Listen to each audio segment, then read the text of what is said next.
단일화가 되면 선거 승리를 위해서 함께 노력을 하면 좋겠다는. 단일화할 수 있는 방법은 수십 가지가 있습니다. 모든 가능성에 마음을 열고 결단을 내릴 수 있을 걸로 기대하고 있습니다. 정치적인 일반 상식으로 판단할 것 같으면 별로 어려울 게 없을 거예요. 예, 여권도 야권도 서울시장 후보를 단일화하기 위한 작업을 진행하고 있는데요. 일단 최종 단일화 시점은 양쪽이 비슷할 것 같습니다. 여권은 박영선, 김진애 후보가 3월 17일에 단일화를 하는 것으로 합의를 했습니다. 김진애 후보는 잠시 후 2부에서 저희가 직접 연결을 해볼 거고요. 야권은 오세훈, 안철수 후보가 3월 18일, 19일, 그러니까 후보 등록일 전까지는 단일화하자라고까지 합의를 했죠. 그러니까 여기는 날짜까지 딱 정한 거는 아니에요.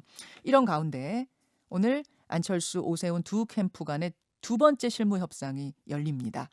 단일화의 방식이며 질문 문항이며 세세한 것들, 사실 굉장히 민감해요. 세세하지만 민감해요. 그런 문제들을 오늘 논의할 텐데요.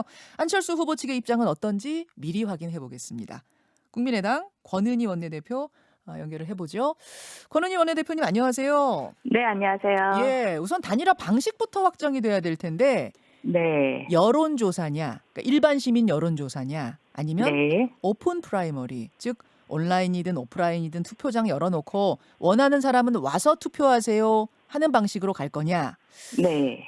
일단 오세훈 캠프 측에서는 오픈 프라이머리 방식을 선호하고 안철수 캠프 측에서는 여론조사 선호한다라고 알려졌었는데 지금 어떻게 돌아갑니까? 네, 지금 그렇게 알려지고 있는데, 네. 실제 이 여론조사와 TV 토론 등 주요 내용을 협상하는 실무협상팀에서는 네. 그와 관련된 논의가 이루어진 바는 없고요. 기존의 국민의힘 경선이나 제3지대의 단일화 방식이 시민의 뜻을 충분히 묻겠다라고 해서 시민 여론조사 100% 방식을 모두 채택을 했는데요. 마찬가지로 최종적인 후보 역시 시민 100% 여론조사 방식이 될 것이다라고 야권에서는 모두가 인식을 하고 있는 상황에서 그와 다른 주장에 대한 공식적인 그런 검토 요구는 없는 상황이었습니다. 그래요? 다만 일본 인사들이 그러한 방식에 대해서 언론을 통해서 이야기를 했었는데요. 네. 이 시민 참여 방식이라고 하는 것이 적극적인 참여 의사와 지지 의사를 가진 적극적인 지지자의 의사가 과대 대표되고 그리고 늘 여론조사에서 확인할 수 있는 30% 정도의 무당층. 이분들은 평소에는 정치적인 반응이나 활동들을 하지 않는다라는 그런 특성들을 보여주고 계시는데요. 네네. 이분들의 의사가 소외되는 그러한 결과가 초래될 수 있어서 여론조사 결과가 시민의 뜻을 왜곡할 수 있다라는 문제점을 지적을 하고 싶습니다. 여론조사, 그러니까 여론조사 100% 여론조사 쪽으로 가야 된다가 아니셨어요? 저희 그런 방식이고요. 그걸 원하시는 거죠? 그러니까 오픈 프라이머리 방식이 그러한 문제점을 가지고 있다. 이게 사실 이름이 좀 비슷해가지고 그렇게 말씀하시면 헷갈리실 수도 있어요. 그러니까 시민 참여 경선 방식이 오픈 프라이머리, 즉 어딘가에든 투표장 만들어 놓고 와서 자발적으로 투표하는 방식을 말씀하시는 거고 100% 여론조사 이런 식의 시민 참여 방식은 전화를 걸어서 묻는 방식이니까 그게 훨씬 나을 거다 이렇게 보시는 거예요. 시민의 뜻이 훨씬 왜곡됨이 없이 나타날 수 있는 방식이라고 보고 있습니다. 알겠습니다. 오세훈 후보도 뭐 그 방식이 될 것 같다 이렇게 최근에 이야기를 한 걸로 봐서는 그건 아마 100% 시민 참여, 100% 여론조사로 갈 것 같고 더 미묘한 건 질문 문구인데요. 네. 오세훈 후보 측에서는 누가 단일 후보가 돼야 하는가? 즉 적합도를 묻는 방식으로 가자 이렇게 좀 얘기를 하고 있는 것 같고 안철수 후보 측은 누가 본선 경쟁력이 있는가 경쟁력을 묻는 방식이 낫다 이렇게 보시는 거죠? 지금 이 방법 역시 실무협상팀에서 공식적으로 논의된 사항은 아니고 아마 오늘 이 부분에 대한 논의가 진행이 될 건데요. 적합도와 경쟁력이 모두 무엇이 반드시 옳고 무엇이 반드시 틀린 그런 방식은 아닙니다. 다만 이 적합도라는 방식은 선거의 형세가 뚜렷하게 야권 우세 구도가 형성이 됐을 때, 네. 즉 야권 경쟁력이 인정되는 상황에서 네. 보다 적합한 이 야권 후보는 누구냐라고 묻는 데에 사용되면 네. 보다 적절한 방식일 테고, 지금같이 이 야권의 뚜렷한 우세 구도를 인정하기 어려운 상황에서 예. 특히 서울 선거에서는 7연패로 음. 이 구도 자체가 상당히 불안한 상황이고, 그리고 민주당 조직력이 어느 때보다 강한 상황에서는 네. 이 적합도를 물을 그런 여유를 부릴 때가 아니고, 예, 경쟁력이 있는 본선에서 여권 후보와 경쟁했을 때 경쟁력이 있는 후보가 누구냐라고 묻는 방식이 보다 최선의 방식이다라고 생각을 하고 있습니다. 결국은 이게 당의 조직력 문제, 요거와도 겹쳐지는 문제이기 때문에 여러분 이게 굉장히 민감하더라고요. 아무튼 안철수 캠프에서는 경쟁력 묻는 게 지금의 이 지지율 상으로 볼 때는 맞다, 그 말씀이세요. 또 하나 관건은 토론 횟수인데, 이제 오세훈 후보 측에서는 토론 횟수는 많으면 많을수록 좋다. 하지만 지금은 뭐 시간적인 제한도 있고 하니까 일단 비전 발표회 형식의 이거는 뭐지, 토론은 아니고 공약을 발표할 수 있는 자리를 만들자, 이렇게 제안을 했습니다. 어떻게 생각하세요?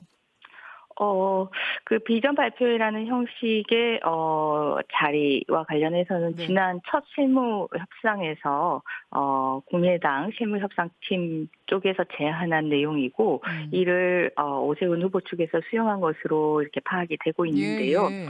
양쪽 후보 모두 네. 또 양쪽 실무 협상팀 모두 토론 횟수에 대해서는 많으면 많을수록 좋다라는데 이견이 없습니다. 안철수 그런데 후보 측도 마찬가지입니까? 당연합니다. 지금 야권 후보에 대한 관심도가 높은 상황에서 야권 후보들의 생각, 그리고 구상, 그리고 공약들을 서울 시민들에게 다양한 기회를 통해서 최대한 많이 말씀을 드리는 것이 후보의 의무라고 생각을 하고, 그러한 네. 기회가 많으면 많을수록 좋고 많아야 한다라고 생각을 하는데, 네. 이렇게 이 많으면 많을수록 좋다라는 것을 실제 실현하기 위해서는 실물 협상이 좀 빠르게 진행이 돼서 네. 이 토론과 관련된 부분도 일정 합의를 하고 방식에 대한 논의를 해야 되는데, 네. 실무 협상 자체를 이 국민의힘 쪽에서 지연하면서 이 해야 되는 일들을 하지 못하는 그러한 상황이 초래되는 것은 좀 아쉽게 생각을 합니다. 지금 좀 지연되고 있어요. 오늘 오후에 만나신다면서요? 네, 오늘 오후에 만나는데, 야권 단일 후보 처음 논의를 했을 때 사실 국민의당에서는 실무협의에서 좀 실무협의를 서두르고 실무협의에서 좀 다양한 내용들이 논의가 될 필요가 있다라고 해서 2월 달부터 실무협상 테이블을 가동을 하자라고 주장을 했었는데, 네네. 당시 김종인 위원장이 네. 3월 4일 국민의힘 후보가 선출이 되면 7일 안에 7일 안에 단일화를 이뤄낼 수 있다라고 이렇게 공언을 하셨거든요. 네. 그런데 그 7일이 벌써 훌쩍 지난 이런 상황입니다.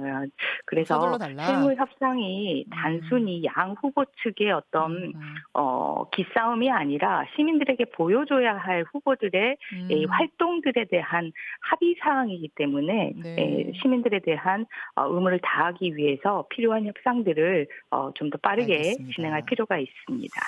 이게 그러니까 오세훈 후보 측에서는 나경원 후보 꺾으면서 올라온 요 기세, 탄력을 받았다, 이렇게 생각하시는 것 같아요. 그래서 아무래도 조금 더 지연하고 이 컨벤션 효과를 누리는 건 아니냐, 이런 분석들이 네. 나오던데 뭐 모르겠습니다. 어제 김종인 비대위원장은 이런 말 했습니다. 우리나라 정당 시스템이 양당제 비슷하게 운영되고 있기 때문에 국민의힘 후보가 확정이 된 이상 야권에서는 국민의힘 후보로 단일화가 될 수밖에 없다. 돼야 한다. 어떻게 생각하세요? 참 패배주의에 휩싸인 발언이라고 생각을 하는데요. 물론 우리 정치 현실이 이 진영에 기반한 양당 기득권 제도라는 현실은 맞습니다. 네. 하지만 이 급변하는 사회 속에서 다양한 이해관계를 조정 갈등하기 위해서 다당제를 지향하는 방향으로 가야 한다라는 부분에 대해서도 이견이 없는데요.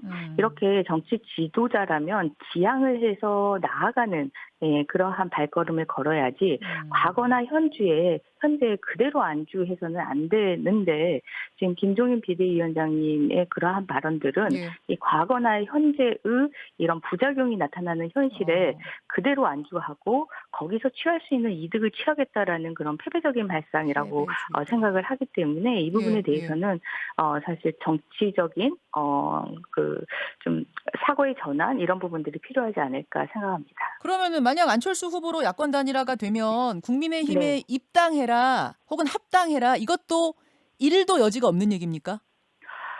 이것은 김종인 비대위원장이 입당해라, 합당해라라고 요구를 한다라고 해서 진행될 수 있는 사항은 아니고요.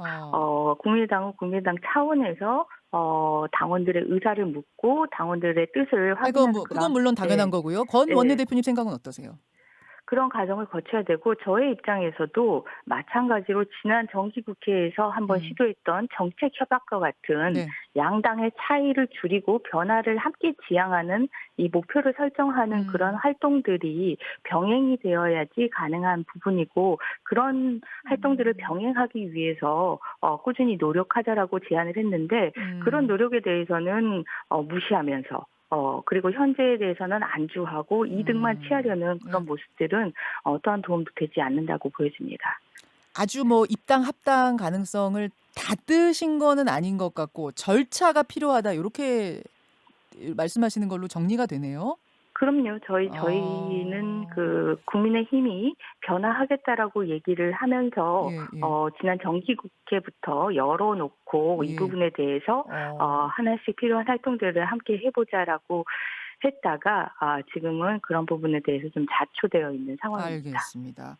자, 요 질문 하나만 드리고 인사드려야 될 것 같아요. 네. 5년 전 총선 때 국민의당이 윤석열 전 총장을 비례대표로 영입하려고 했었다. 이게 사실인가요? 네, 사실입니다. 하하. 그때 뭐라고 윤 총장이 거절했습니까? 직접적으로 윤 총장님이 거절하신 부분에 대해서는 확인할 수가 없지만은 윤석열 전 총장님의 당시 상황은 국정원 댓글 수사를 한참 진행을 하고 있었기 때문에 나는 이 부분에서 최선을 다하겠다. 정치는 정치의 역할을 해달라라는 그러한 생각이 기본적으로 있으셨습니다. 그래요. 그러면 윤 총장과 함께하고 싶다는 그 마음은 여전합니까? 아니면 변했습니까? 혹은 더해졌습니까? 뭐 어떻습니까? 안철수, 윤석열이 함께하는 부분에 대해서는 기대를 하셔도 좋을 것 같습니다. 당시에 안철수와 윤석열이 통하는 바가 이 정의와 공정에 대한 가치, 그 가치에 대한 역할 이 부분에 대해서 통했고 지금 그 부분이 어느 때보다 절실히 필요한 상황이고 윤석열 전 총장 역시 그런 정의와 공정의 가치가 무너짐에 한탄하고 개탄하면서 필요한 역할을 하겠다라고 나선 시점입니다.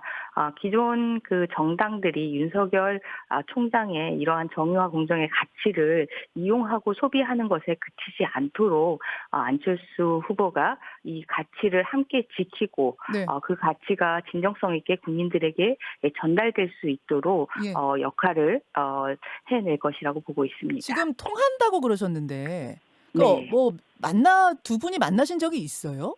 통하는 거 확인하셨어요? 그 두 분과 관련해서 직접적으로 이 선거 국면에서의 소통은 지금 서로 조심하고 계시는 상황이고요. 지금은 그렇긴 합니다만 과거에라도 이렇게 좀 만나서 대화도 나눠보시고 의견을 좀 조율해 보신 적은 있습니까? 안철수 대표가 윤석열 대표를 찾아가서 직접 식사를 하고 대화를 한 사실은 있고 최근에는 윤석열 전 총장의 사퇴 이후에 그 안부와 관련해 가지고는 제가 소식을 묻고 전달해 드렸습니다. 권은희 원내대표가 최근에는 중간에 메신저 역할을 하셨군요. 메신저라기보다는 윤석열 전 총장을 둘러싼 그런 상황들이 급변하는 상황이었기 때문에 안부를 묻는 그런 정도였습니다. 그게 메신저예요. 메신저 역할을 하신 거예요. 그 뭐라고 하시든가 윤석열 총장은. 윤석열 총장님이 필요한 시기에 필요한 때에 직접 국민들에게 필요한 말씀을 하실 거라고 생각을 하고 있고요. 그러면 그 전에 두 분이 안철수, 윤석열 두 분이 만나신 거는 과거에 언제쯤인가요? 한참 됐습니까? 아. 아니면 그래도 뭐 예, 좀 시간이 됐던 상황이고요. 예. 예, 언제쯤 만나신 거예요? 윤석열 총장이 당시에 대구에 계실 때 예. 찾아가서 식사를 함께 한 걸로 확인하고 있습니다. 아, 이렇게 식사 확인하면서 그때 예. 뭔가 통했다고들 하세요? 안철수 대표가?